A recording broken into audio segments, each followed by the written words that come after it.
Y hablamos ahora del ACV o de los ACV, los accidentes cerebrovasculares, que tanto involucran a toda la población, sobre todo porque tienen que ver con que cada vez somos más longevos y que aparecen enfermedades y aparecen síntomas y aparecen consecuencias que se pueden evitar en algunos casos. Por eso ya está con nosotros Nora Vara a propósito de lo que fue el Día Mundial del ACV. ¿Qué tal, Nora? Muy buenas tardes. Hola, Silvita, ¿cómo estás? Muy bien. Bueno, la verdad es que sí, como vos dijiste, ese es un punto importantísimo. Se pueden evitar. Sin embargo, organizaciones internacionales sanitarias advierten que los ACV están aumentando, en parte por el crecimiento poblacional.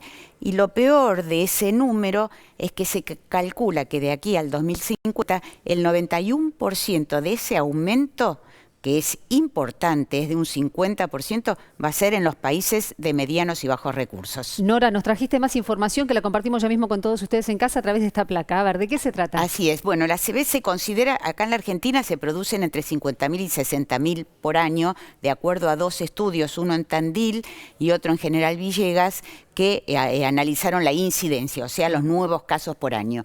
La primera es considerado segunda causa de muerte, pero primera causa de discapacidad y puede tener consecuencias realmente muy importantes para el paciente y para la familia, ¿no? Estamos hablando, entre otras cosas, de discapacidad motriz, por ejemplo. Por ejemplo, motriz o cognitiva. O cognitiva, bien.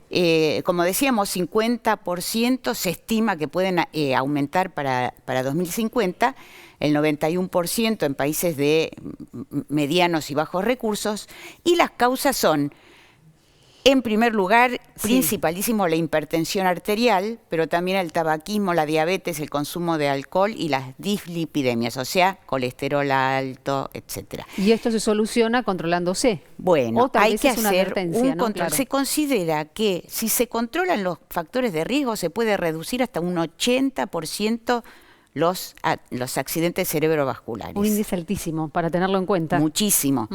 Solo pensemos que de cada 4 pacientes que tienen hipertensión en la Argentina, 3 están o sin controlar o mal controlados, ¿no? ¿Y hay una manera de detectar o de pensar, bueno, tengo este síntoma, tengo esta dolencia, me controlo, no me controlo? ¿Hay síntomas? Claro, hay síntomas y lo importante que subrayan todos los médicos es que cuando uno tiene alguno de estos síntomas, que ahora vamos a ver, no hay que dejarse estar, porque hay que aplicar el tratamiento dentro de las 4 horas o 4 horas y media de que aparecen. Hay que actuar rápido. Si uno tiene, por ejemplo, adormecimiento en una parte del cuerpo, por ejemplo en un brazo, en una pierna, no tiene sensibilidad, dificultad para hablar o para comprender, por ejemplo leer un texto y no poder entenderlo, claro, pérdida total o parcial de la visión. Como si te vas a negro. Exacto. Eso es un síntoma para tener en cuenta también. Para tener en cuenta. Dificultad para caminar, pérdida del equilibrio. Una de las pruebas que se hace es levantar los brazos y cuando un brazo queda más alto que el otro y uno no puede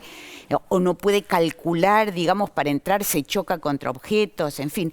Y muy especialmente fuerte dolor en la cabeza. ¿Es una combinación de todos estos síntomas o son 3 o 4 que de una u otra manera alertan para actuar rápidamente antes de las 4 horas, Nora? Pueden aparecer 1, 2 o 3, depende de cada caso, porque el ACV se produce justamente porque hay una zona del cerebro donde no llega la irrigación, ya sea por un coágulo o por una hemorragia.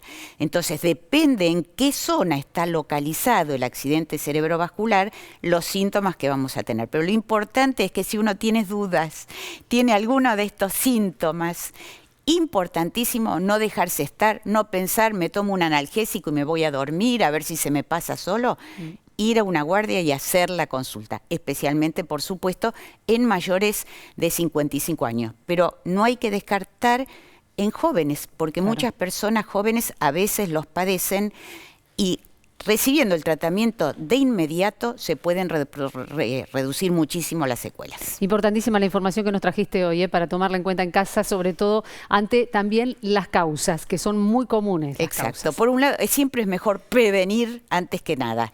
Y si realmente se produce, no dejarse estar, porque uno es de dejarse estar, ¿no? Tal cual. Y uno a veces dice, me acuesto a dormir a ver si se me pasa, y pierde un tiempo precioso, porque cada minuto que pasa puede hacer que mueran 1.900.000 neuronas.